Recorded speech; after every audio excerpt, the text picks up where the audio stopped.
চাণক্য নীতিয়ে আমাক জীৱনৰ সঠিক দিশ দেখুৱাবলৈ আৰু আমাক সফল হ'বলৈ বহুতো গুৰুত্বপূৰ্ণ পৰামৰ্শ দিছে। এই গুৰুত্বপূৰ্ণ পৰামৰ্শবোৰৰ ভিতৰত এটা হ'ল কিছুমান কথা আছে যিবোৰ কাৰো লগত শ্বেয়াৰ কৰিব নালাগে। কথা যদি আপুনি গোপনে ৰাখে তেন্তে জীৱনত সফলতা, সন্মান আৰু শান্তিৰে থাকিব পাৰিব। সেই কথা জানি লওক যিবোৰ কাকো কোৱা উচিত নহয়। যদি আপোনাৰ ধন অপ্ৰয়োজনীয়ভাৱে খৰচ হৈছে বা আপুনি কোনো ধৰণৰ আৰ্থিক ক্ষতিৰ সন্মুখীন হৈছে তেন্তে সকলোৰে লগত শ্বেয়াৰ নকৰিব। যেতিয়া মানুহে আপোনাৰ আৰ্থিক অৱস্থা দুৰ্বল বুলি গম পায় তেতিয়া হয় আপোনাৰ পৰা আঁতৰি থাকে, নহয় আপোনাৰ সমস্যাক লৈ ঠাট্টা কৰিব পাৰে। ইয়াৰ ফলত আপোনাৰ সামাজিক সুনামতো প্ৰভাৱ পৰিব পাৰে। অপমান নিজৰ মাজতে ৰাখক।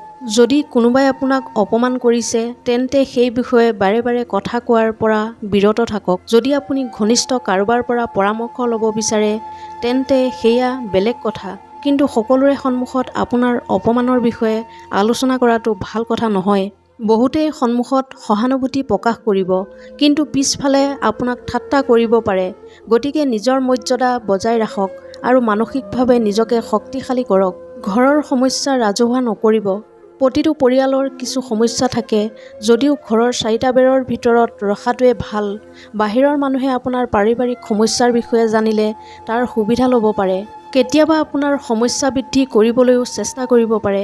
গতিকে পৰিয়ালৰ বিষয়বোৰ বুদ্ধিমান ৰূপে চম্ভালিব আৰু বাহিৰৰ মানুহৰ সন্মুখত নানিব। গুৰুতৰ স্বাস্থ্যজনিত সমস্যাবোৰ গোপন কৰি ৰাখক।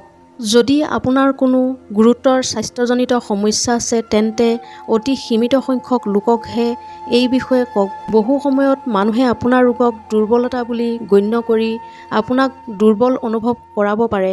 ই কোনো মানসিকভাৱে ক্ষতিকাৰক। কেতিয়াবা মানুহেও ইয়াৰ সুবিধা ল'ব পাৰে। সেয়েহে আপোনাৰ স্বাস্থ্য সম্পৰ্কীয় তথ্য শ্বেয়াৰ নকৰিব।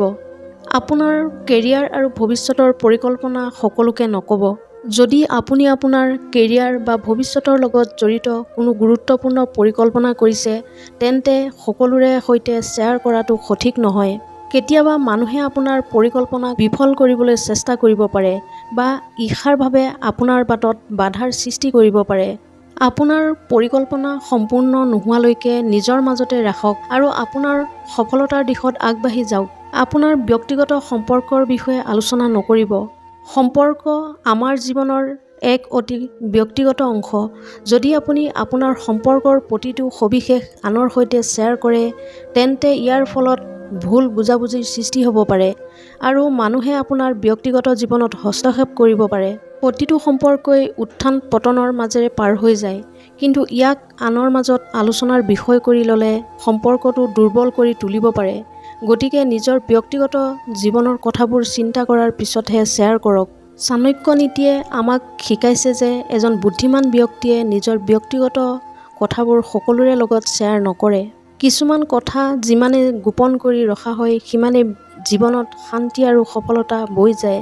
গতিকে এই কথাকেইটা মনত ৰাখি বুদ্ধিমান ৰূপে জীৱন যাপন কৰক। এনেধৰণৰ মটিভেশ্যনেল ভিডিঅ' পাই থাকিবলৈ মোৰ চেনেলটো ছাবস্ক্ৰাইব কৰি ৰাখিবলৈ নাপাহৰিব। পুনৰ অন্য এটা ভিডিঅ'ৰ সৈতে লগ পোৱাৰ প্ৰতিশ্ৰুতিৰে আজিৰ এই খণ্ডটোৰ পৰা বিদায় লৈছোঁ। ধন্যবাদ।